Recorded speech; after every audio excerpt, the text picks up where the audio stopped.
Budget रे बन्या क्षतिग्रस्त 5 राज्य को स्वतंत्र सहायता। आज लोकसभा अर्थमंत्री निर्मला सीतारमण आर्थिक वर्ष पर बजेट उपस्थापन करिसेंती। अर्थमंत्री निर्मलांकर यह होची सप्तम बजेट एवं मोदी सरकार द्वितीय कार्यालय प्रथम बजेट। बजेट रे बन्या क्षतिग्रस्त 5टी राज्य को स्वतंत्र सहायता घोषणा करा जायछि। बन्या मुकाबिला पाई बिहार को 11,500 कोटी दियाजिबो बोली बजेट रे घोषणा करा जायछि। एपरिकी आसाम, हिमाचल प्रदेश, उत्तराखंड, सिक्किम को मध्य सहायता मिलियो बोली बजेट रे उपस्थापन करायछि। परवर्ती खबर बिजुली एही माननकु मिलिबो सुविधा जारी हैला गाइडलाइन। आसंता काली बजेट उपस्थापन करिबे अर्थमंत्री निर्मला सीतारमण, किंतु एहा पूर्वरु सरकार साधारण लोकंक पई गाइडलाइन जारी करिसंती।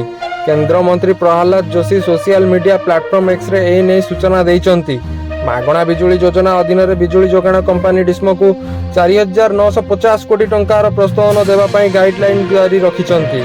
परवर्ती खबर पर्यटन विकास पई ओडिशा को मिलिबो बड़ सहायता। आर्थिक वर्ष पई आज संसद रे आगत हैला पूर्णांग बजेट। दिन 11टा बेले अर्थमंत्री निर्मला सीतारमण बजेट उपस्थापन करिसंती। सप्तम थर बजेट उपस्थापन कले निर्मला सीतारमण। लगातार सप्तम थर पई संसद देश रे आय व्ययर हिसाब रखिसंती सीतारमण। मोदी सरकार यह प्रथम बजेट होइतिया बेले एथिरु अनेक आशा बांधी बसिसंती सबु वर्गर लोक।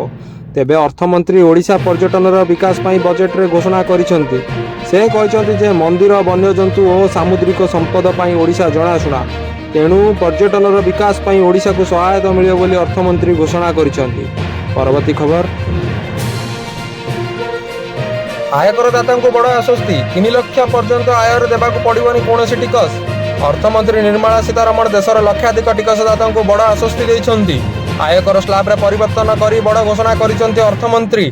व्यक्तिगत आयकर सीमा घोषणा करिसंती सीतारमण। बजेट भाषण रे अर्थमंत्री कहिसंती जे नूतन टिकस व्यवस्था रे स्टैंडर्ड रियायती 50,000 रु 75,000 टंका को वृद्धि करा जिवो। एहा सहित टिकस स्ट्रक्चर रे परिवर्तन करा जिवो। नूतन टिकस व्यवस्था रे वर्तमान 3 लाख टंका पर्यंत कौनसी टिकस रहिबो नाही। 3 लाख रु 7 लाख टंका मध्य 5% टिकस देबाकू पड़िबो। 7 रु 10 लाख टंका आय उपरे 10% हार टिकस देबाकू पड़िबो। 10 रु 12 लाख टंका आय उपरे 15%, 12 रु 15 लाख टंका आय रे 20% हार रे टिकस दिया जिवो। 15 लाख रु अधिक आय उपरे 30% हार रे टिकस देबाकू पड़िबो। तेबे पुराना टिकस व्यवस्था रे कोनोसी परिवर्तन करा जाय नाही।